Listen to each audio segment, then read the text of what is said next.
राधे राधे भक्तों, मैं हूँ दीपा घई और आज आप सुन रहे हैं श्री रांका बांका जी की कथा। पंढरपुर में लक्ष्मीदत्त नाम के एक ऋग्वेदी ब्राह्मण रहते थे। ये संतों की बड़ी सेवा प्रेम से करते थे। एक बार इनके यहाँ साक्षात नारायण संत रूप में पधारे और आशीर्वाद दे गए कि तुम्हारे यहाँ एक परम विरक्त भगवत भक्त पुत्र होगा। इसके अनुसार मार्गशीर्ष शुक्ल द्वितीया गुरुवार संवत 1347 ईस्वी को धन लग्न में इनकी पत्नी रूपा देवी ने पुत्र प्राप्त किया। यही इनके पुत्र महाभागवत रांका जी हुए। कर्क लग्न में श्री हरिदेव ब्राह्मण के घर एक कन्या ने जन्म लिया। इस कन्या का विवाह समय आने पर रांका जी से हो गया। रांका जी की इन्हीं पतिव्रता भक्तिमती पत्नी का नाम इनके प्रखर वैराग्य के कारण बांका जी हुआ। रांका जी का भी नाम रांका उनकी अत्यंत कंगाली रंगता के कारण ही पड़ा था। रांका जी रंग तो थे ही, फिर जगत की दृष्टि उनकी ओर क्यों जाती।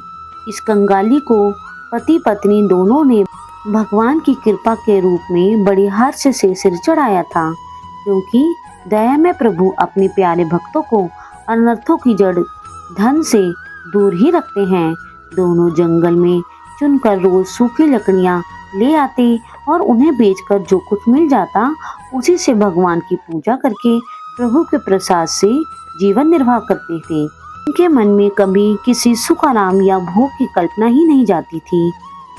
श्री रांका जी जैसा भगवान का भक्त इस प्रकार दरिद्रता के कष्ट भोगे, यह देखकर नामदेव जी को बड़ा विचार होता था। का जी किसी का दिया कुछ लेते ही नहीं थे। नामदेव जी ने श्री पंढरपुर से प्रार्थना की। रांका जी की दरिद्रता दूर करने के लिए भगवान ने कहा, नामदेव, रांका तो मेरा हृदय ही है। वह तनिक भी इच्छा करे तो उसे क्या धन का अभाव रह सकता है, परंतु धन के दोषों को जानकर वह उससे दूर ही रहना चाहता है। देने पर भी वह कुछ मांगेगा नहीं। तुम देखना ही चाहते हो तो कल प्रातःकाल वन के रास्ते में छिप कर देखना। दूसरे दिन भगवान ने सोने की मोहरे से भरी थैली जंगल के मार्ग में डाल दी। कुछ मोहरे बाहर बिखेर दी और छिप गए अपने भक्त का चरित्र देखने। रांका जी नित्य की भांति भगवान नाम का कीर्तन करते चले जा रहे थे। उनकी पत्नी कुछ पीछे थी। मार्ग में मोहरों की थैली देखकर पहले तो आगे जाने लगे, पर रांका जी ने उत्तर नहीं दिया। दोबारा पूछने पर बोले, यहाँ सोने की मोहरों से भरी थैली पड़ी है। मैंने सोचा कि तुम पीछे आ रही हो, कहीं सोना देख के तुम्हारे मन में लोभ न आ जाए, इसलिए इसे धूल से ढक देता हूँ। धन का लोभ मन में आ जाए तो फिर भगवान का भजन नहीं होता।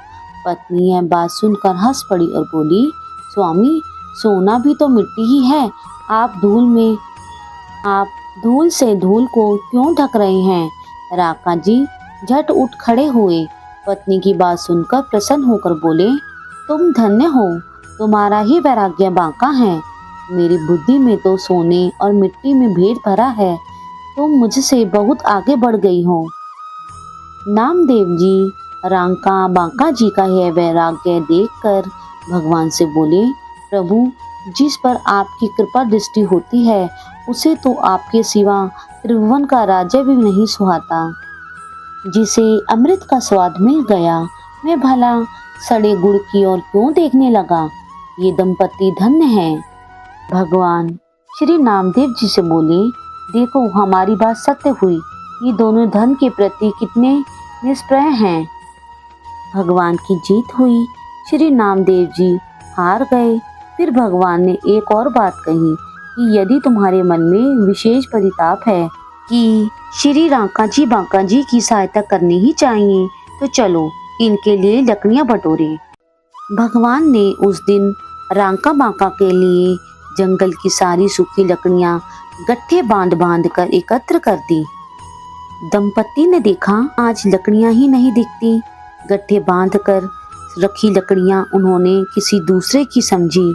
दूसरे की वस्तु की ओर आंख उठाना तो पाप है, दोनों खाली हाथ लौट आए। रांका जी ने कहा, देखो, सोने को देखने का ही यह फल है कि आज उपवास करना पड़ा। उसे छू लेते तो पता नहीं कितना कष्ट मिलता। अपने भक्त की यह निष्ठा देखकर भगवान प्रकट हो गए। दंपति उन सर्वेश्वर के दर्शन करके उनके चरणों में गिर पड़े। श्री रांका बांका जी श्री ठाकुर जी को घर लेवा लाए। भगवान के संग श्री नामदेव जी को देखकर श्री रांका जी ने झुंझला कर कहा, अरे मूड फोड़ा, श्री प्रभु को इस प्रकार वन वन भटकाया जाता है क्या? भगवान ने श्री रांका जी से कुछ मांगने का अनुरोध किया। तब वे हाथ जोड़कर प्रार्थना करने लगे, मुझे आपकी कृपा के सिवा कुछ नहीं चाहिए। तब श्री नामदेव जी ने हाथ जोड़कर इनसे कहा कि अच्छा, और कुछ नहीं तो प्रभु का रूप रखते हुए प्रभु का एक प्रसादी वस्त्र ही शरीर पर धारण कर लीजिए। यद्यपि इतने से भी श्री रांका बांका जी को लगा कि मेरे सिर पर भारी बोझ पड़ गया, परंतु उन्होंने भक्त और भगवान की रुचि रखने के लिए वस्त्र मात्र स्वीकार कर लिया। 101 वर्ष इस पृथ्वी पर रहकर रांका जी वैशाख शुक्ल पूर्णिमा संवत 1452 ईस्वी को अपनी पत्नी बांका जी के साथ परम धाम चले गए।